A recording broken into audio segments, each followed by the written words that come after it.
We now come to the Leader of the Opposition, Keir Starmer.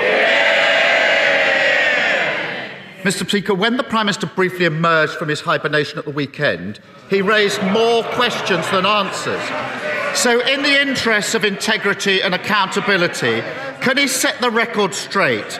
Did his now former chair tell government officials that he was under investigation by the taxman before or after the Prime Minister appointed him?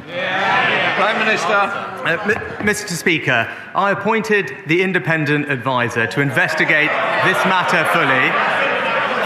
He has set out his findings in detail over the weekend, and on receipt of those findings, I took action, and I'd refer the honourable gentleman to the independent adviser's report. Keir Starmer.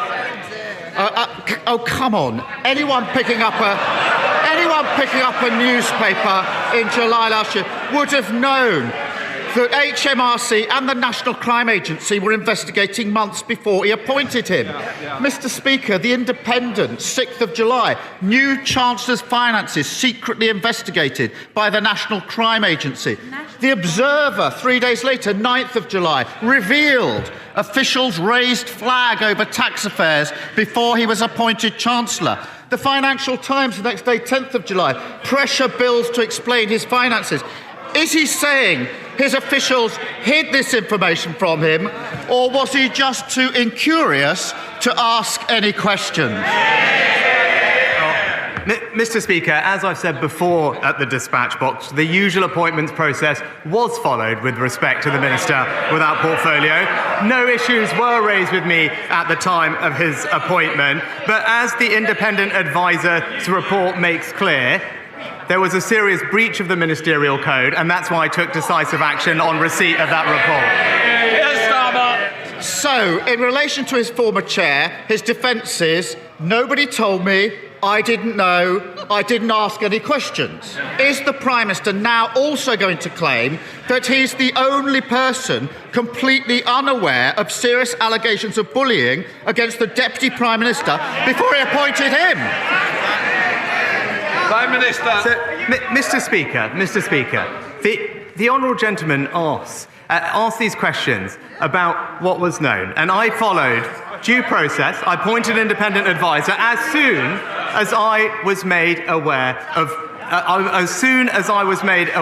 new information. The independent advisers conducted this process. But if he is so concerned about what people are saying and is so concerned about behaviour in public life, then recently one of his own MPs was forced to speak out because being in his party had reminded her of being in an abusive relationship.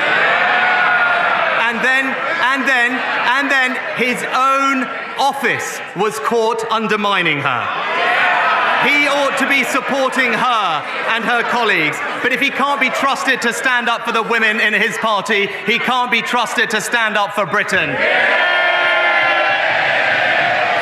Mr Speaker, at the last count, the Deputy Prime Minister was facing 24 separate allegations of bullying. According to recent reports, some of the complainants were physically sick. One says they were left suicidal. How would he feel if one of his friends or relatives was being forced to work for a bully simply because the man at the top was too weak to do anything about it? Mr Speaker, I noticed he didn't say anything about why one of his own MPs describes being in his own party. And Mr Niffer, when I was made aware of formal complaints, I instructed a leading independent KC to conduct an investigation because I take action when these things happen. But what did he say at the weekend? He said at the weekend that hate had been allowed to spread unchallenged in the Labour Party under his predecessor. He was speaking as if he wasn't even there. But he was sitting right next to him, supporting him for 4 long years, not challenging. And it is typical of him, Mr Speaker, declining to lead, sitting on the fence, carping from the sidelines, and never standing up for a principle that matters.